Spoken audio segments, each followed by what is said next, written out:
Hey guys, welcome back to another episode of Trains with Shane. We've got another Will It Run episode here. If you guys caught last week's episode, you'll know that I picked up a bunch of locomotives at a train show a few weeks back. And we got the RS3 running, and it's been running pretty well, nice and smooth and clean. This came from the same lot from the gentleman who passed away, unfortunately, and his widow was liquidating his collection at the train show. Again, in MKT colors, and we've got an Atlas, I believe Atlas, Kato GP7, maybe GP9, depends on what you want it to be, I guess, because they were both virtually identical externally. Pretty good shape. We've got horns on this one, or horn singular. There's supposed to be another one on the other side right there. Not sure, doesn't matter. Standard Kato mid-90s mechanism here. And the trucks we're all familiar with. I believe these are the same as the ones on the RS3, although I'm not sure. I think the GP7s have a slightly different mechanism. I think, at least I think, that instead of having the worm gears built into little shafts with bearing blocks and stuff, I think that the worm gears are built onto the end of the motor shafts themselves. So we may find out. On the outside, it looks pretty good. The wheels are fairly clean.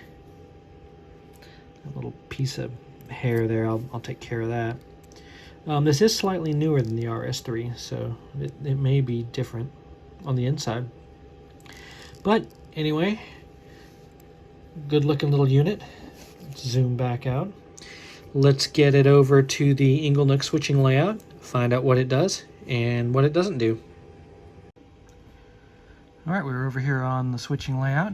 Let's turn on some power, set our direction, dial up some power here. Alright, 3/4, full power, nothing. Let's give her a little tappy tap. Up, a little bit. Up, a little more, come on. Not great. Up. Let's bring it back. Oh no! Train in emergency.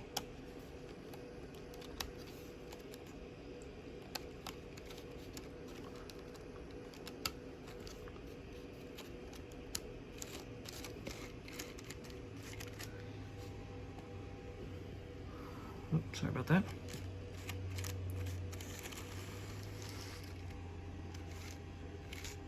Okay, well, I'm going to just go ahead and turn that off. Looks like we're in about the same spot that we were with the RS3. Probably an electrical pickup issue, possibly some dried grease or oils in there somewhere. So let's get this back over to the disgusting workbench, pop the shell off, and see the state of things. Alright guys, we're over on the disgusting workbench. I have got the shell and the bottom tank off of the GP7. As you can see, it's darn near identical to the RS3. So let's do a little diagnostics just like we did. Flip her upside down on the cradle here. Grab the power probes. Dial up some juice.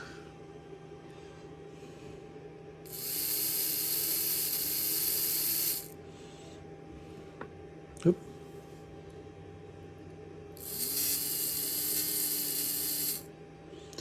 Sounds decent to me, so probably dealing with the same nasty pickups and stuff like we had on the RS3. So let's get to cracking this thing open.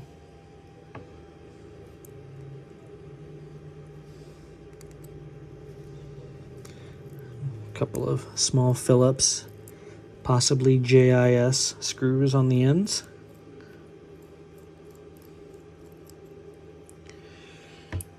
forgot we need to remove the light boards as well. Easily, they just pull off.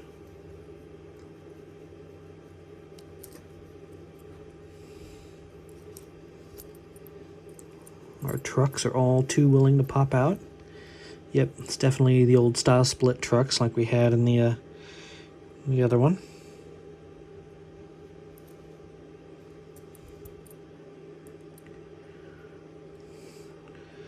Almost an exact same level of carbon and a little bit of goo.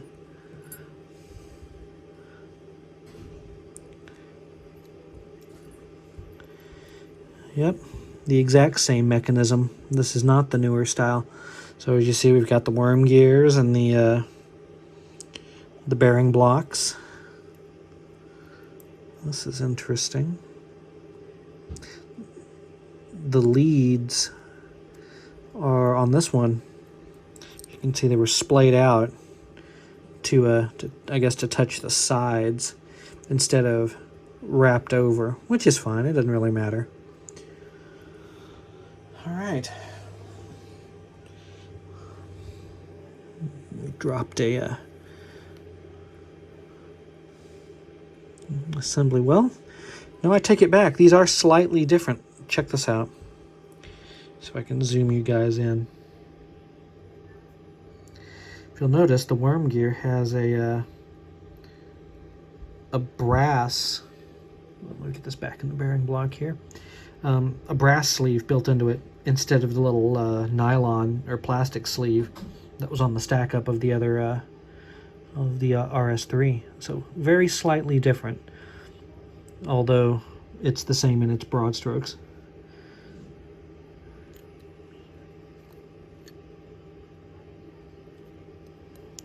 This bearing block to come out of here.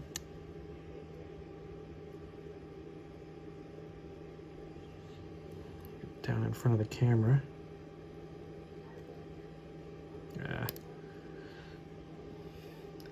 Tiny in-scale parts. They're hard to keep up with.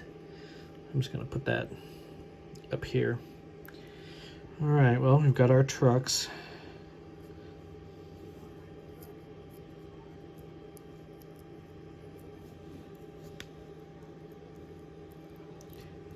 They roll real nice, so they're not stuck per se.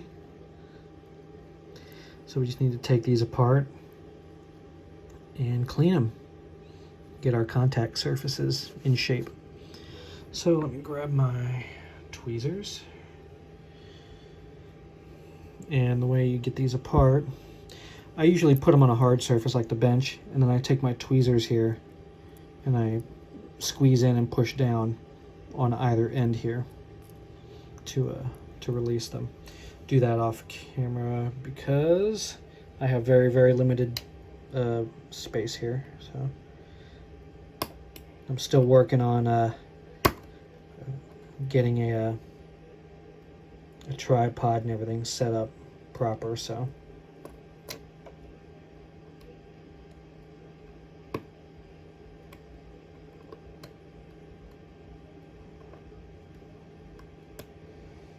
well, this one's being stubborn about it.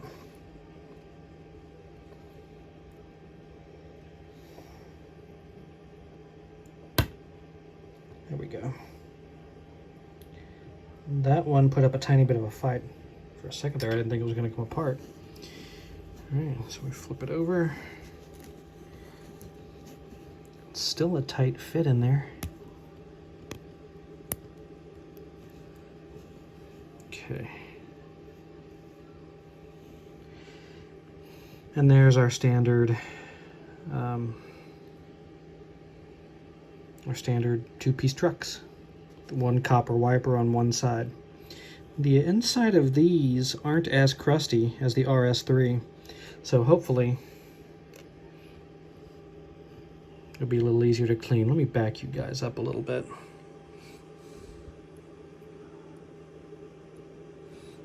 Yep, that's not too horrible. Want to move our frame with our motor off the sponge here. Again, not too bad.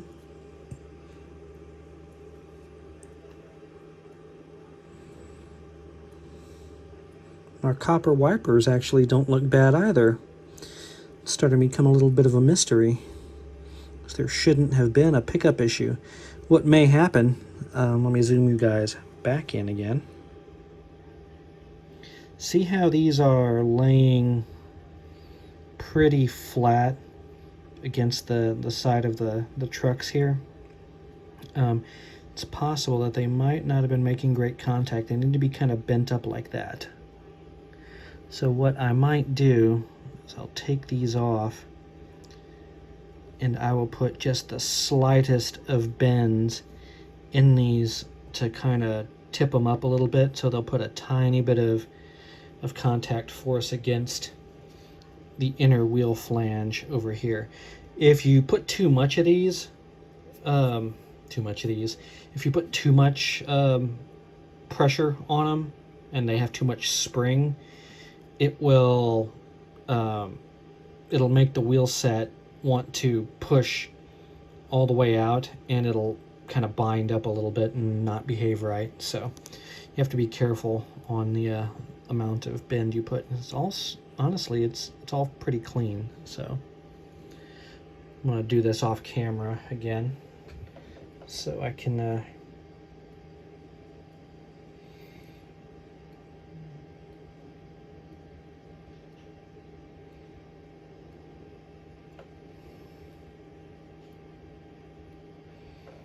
okay. Let's see if you guys can see that. I put just the tiniest bit of bend out to where when this this piece is perpendicular, it'll gently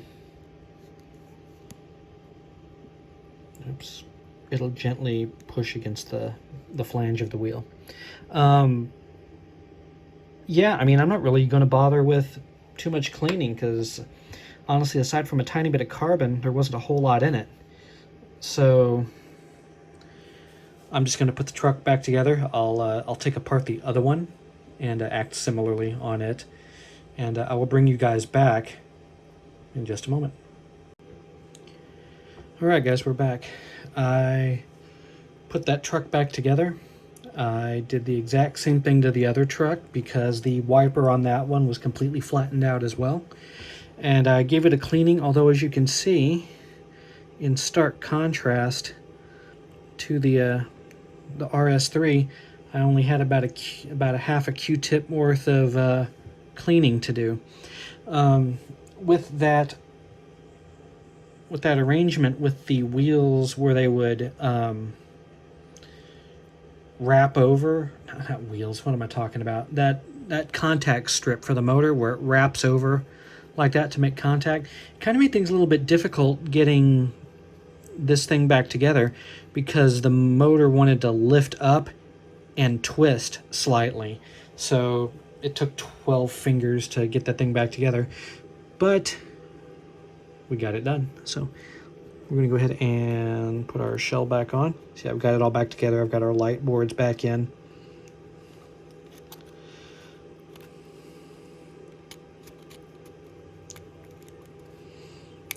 I noticed this unit does not have truck-mounted couplers on it, and the front pilot is open, but the rear has a coupler box and a closed pilot mounted to it. So I'm unsure if that's the way it came or if this has been modified. I'm gonna have to hit the Spook Show website and see what these things came with from the factory. They are a tight fit, so it is sometimes a little frustrating to get them to snap back together. That one's in. See, we got a little bit of a gap here, so I've gotta see if I can finesse this back into place.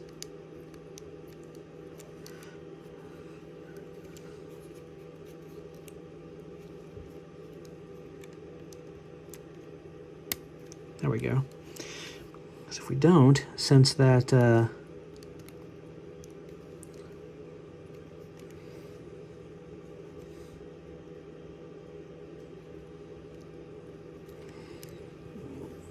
rear pilot is body mounted if we don't get the body sitting right on the chassis here. The coupler height will be wrong.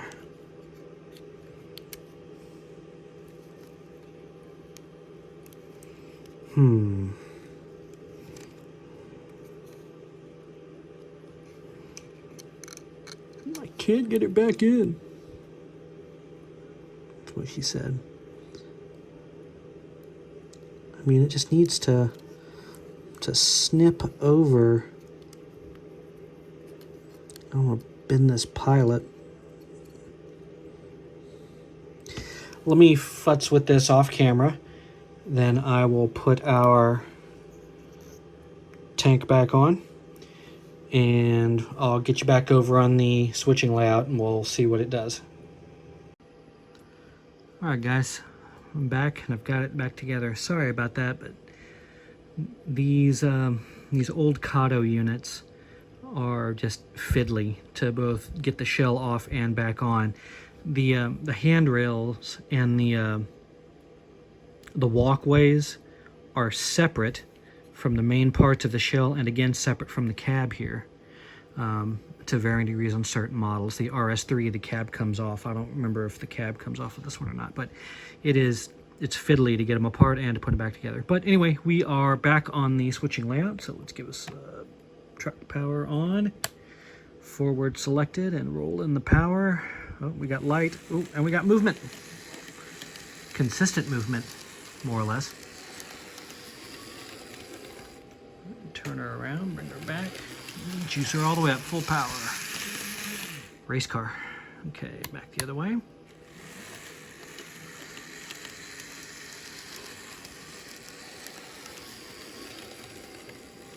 And back again.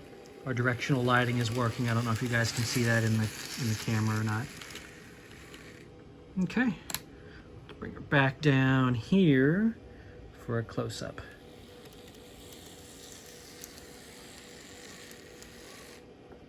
All right, guys, I think that's going to do it for this one. An interesting repair. Man, what am I doing? Parkinson's cam here? An interesting repair on this one. I thought it was going to need a bunch of cleaning like the other one did. And turns out we just needed to massage those little copper pickups back into place so that they put pressure on the inside of the wheels. This is something that is probably somewhat of a unique situation for this particular vintage of Kato manufactured locomotive. Other manufacturers do their pickups differently. For instance, I know Athearn on their blue box HO locomotives picks up current through the axles, through either copper or brass, the bearings, the axle bearings, rather than a wiper on the wheel flange. Lifelike, they've got their pickups are actually soldered to wires and stuff, instead of just being basically like a floating friction fit like these trucks are, because the power comes up through the sides of the trucks. So everyone's a little different. Honestly, the Kato mechanism here is pretty easy to work on. It is easier to fix than the lifelike one is, because the lifelike ones, as you guys have seen in previous videos, those little soldered wires require some dexterity and some skills to get resoldered if you need to do that. So much so that I have not done that as a repair on one of my lifelike engines that you guys haven't seen, but I haven't done it because I don't have the soldering skills to do it, frankly. Maybe I'll take a stab at it, and if I do, I'll be sure to put it on video. But MKT number 1525 here, the GP7, is back in action. I'm going to put it on the Disgusting Layouts ring track and run it around for 20, 30 minutes, make sure it works fine. So with that, guys, I want to thank you for watching. Please be sure to like, comment, and subscribe. Tell your friends, and we will see you next time on another episode of Trains with Shane on the I Saw It Online YouTube channel. So, will it run? Yes, it will, and I'll catch you next time.